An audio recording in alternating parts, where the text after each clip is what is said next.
हम डिस्कशन कर रहे हैं वरिष्ठ अध्यापक सोशल साइंस का पेपर 2019 का। क्वेश्चन नंबर 1, यदि किसी विशेष वस्तु के उत्पादन में तकनीकी प्रगति होती है तो इस कारण से क्या होता है? पूर्ति वक्र दाहिनी तरफ विवर्तित हो जाएगा। किस तरफ? दाहिनी तरफ। क्या होता है तब? यदि किसी विशेष वस्तु के उत्पादन में, प्रोडक्शन में तकनीकी प्रगति होती है तो इस कारण से क्या होगा? पूर्ति वक्र दाहिनी तरफ विवर्तित हो जाएगा। प्रौद्योगिकी उन्नयन से लागत में कमी आती है। किसमें कमी आती है? लागत में कमी आती है तथा लाभ में वृद्धि होती है। इससे माल की आपूर्ति में सुधार होता है। नेक्स्ट है क्वेश्चन नंबर 2, भारत में ज्वारीय वन उप प्रकार संबंधित है तो ये आर्द्र उष्णकटिबंधीय वन से संबंधित है।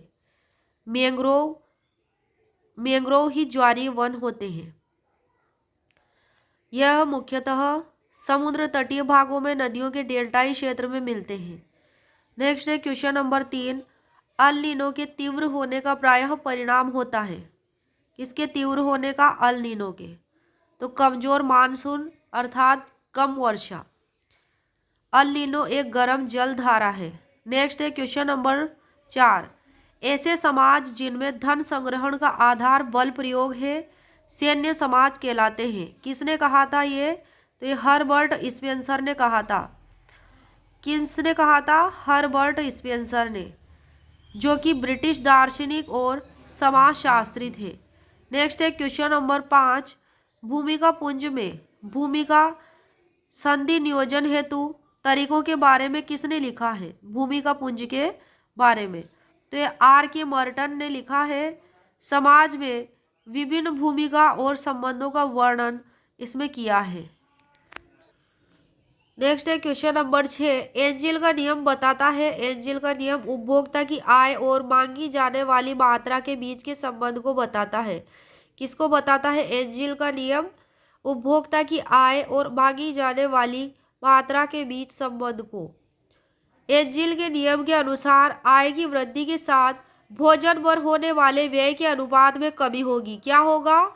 आय की वृद्धि के साथ भोजन पर होने वाले व्यय के अनुपात में कमी होगी।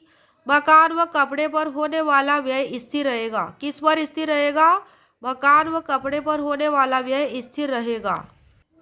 तीसरी बात है, शिक्षा, स्वास्थ्य और मनोरंजन पर होने वाले व्यय में अपेक्षाकृत वृद्धि होगी।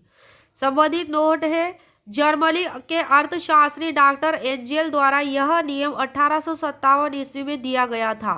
नेक्स्ट है क्वेश्चन नंबर 7, वैश्वीकरण से तात्पर्य है तो यह घरेलू अर्थव्यवस्था का विश्व की अर्थव्यवस्था के साथ एकीकरण है।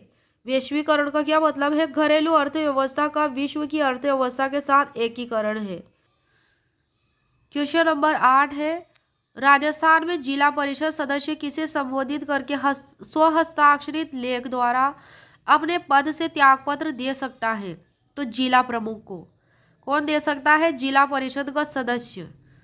किसको दे सकता है त्यागपत्र? जिला प्रमुख को। राजस्थान पंचायती राज अधिनियम 1994 की धारा 36 के अनुसार जिला परिषद के सदस्यों के त्यागपत्र का प्रावधान है और पंचायत समिति प्रधान जिला प्रमुख को देता है त्यागपत्र। जिला प्रमुख संभागीय आयुक्त को देता है। किसको देता है त्यागपत्र? जिला प्रमुख संभागीय आयुक्त को। पंचायत समिति के उप प्रधान और सदस्य अपना त्यागपत्र पंचायत समिति के प्रधान को संबोधित करके सौंपता है। नेक्स्ट है क्वेश्चन नंबर 9, हर्बर्ट के पाठ योजना के पंचपदीय उपागम का निम्नलिखित में से कौन सा क्रम सही है? तो यह क्रम सही है। सबसे पहले तैयारी, फिर प्रस्तुतिकरण, फिर साहचर्य, सामान्यीकरण, फिर अनुप्रयोग। नेक्स्ट है क्वेश्चन नंबर 10, रासायनिक अपक्षय का एक रूप है अपपत्रण।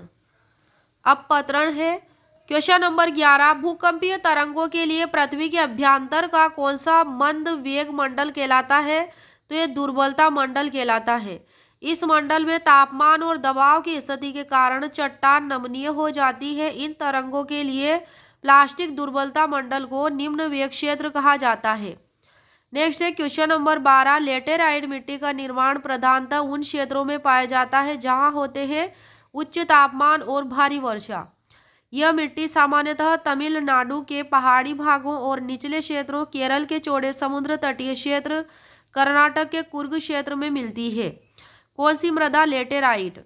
यह मिट्टी दक्षिण भारत में काजू की खेती के लिए प्रसिद्ध है। किसके लिए प्रसिद्ध है लेटेराइट मिट्टी? काजू की खेती के लिए।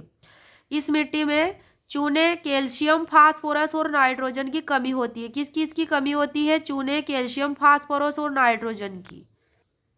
नेक्स्ट है क्वेश्चन नंबर 13। एक जार, एक चर्च और एक रूस का नारा किसने दिया था? तो ये नारा दिया था जार अलेक्जेंडर तृतीय ने। एक जार, एक चर्च और एक रूस का नारा जार अलेक्जेंडर तृतीय ने दिया था। नेक्स्ट है क्वेश्चन नंबर 14।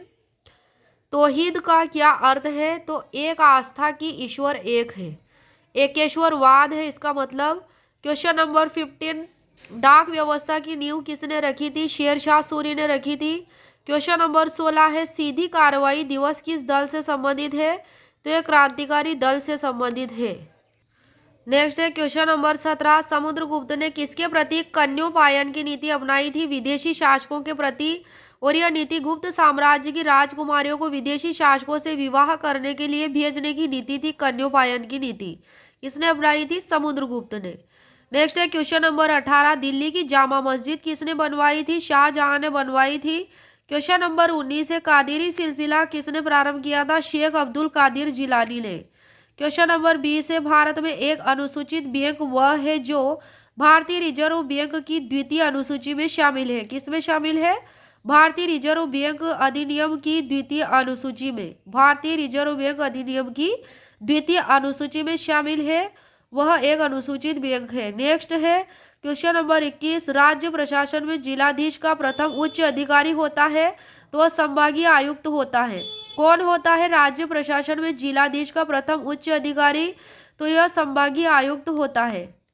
नेक्स्ट है क्वेश्चन नंबर 22। कौन सी कायांतरित शेल नहीं है? बेसाल्ट, दूसरा है ऑप्शन शिस्ट, तीसरा है संगमरमर और चौथा ऑप्शन है क्वार्ट्ज। तो इसमें कायांतरित शेल कौन सी नहीं है? बेसाल्ट शेल नहीं है। शिस्ट और संगमरमर, क्वार्ट्ज ये सब कायांतरित शेल के उदाहरण है। क्वेश्चन नंबर 23 है कौन सा युग्म सही नहीं है? निबंधात्मक प्रकार के प्रश्न वर्णनात्मक होते हैं, यह सही है। दूसरा ऑप्शन है लघुत्रात्मक प्रकार के प्रश्न शब्द सीमा से युक्त होते हैं, यह सही है। तीसरा ऑप्शन है शिक्षक निर्मित परीक्षण निष्कर्ष संदर्भित परीक्षण से संबंधित है, ये सही है। लेकिन ये चौथा जो ऑप्शन है यह गलत है। प्रत्याभिज्ञान प्रकार के प्रश्न एक शब्द में इनका उत्तर दिया जाता है, ये गलत है क्योंकि इसमें एक से अधिक संभावित उत्तर दिए जा सकते हैं प्रत्याभिज्ञान प्रकार के प्रश्नों में, इसलिए ये चौथा ऑप्शन गलत है। नेक्स्ट है क्वेश्चन नंबर 24। मस्तिष्क उद्वेलन विधि को प्रचलित करने का श्रेय किसे दिया जाता है?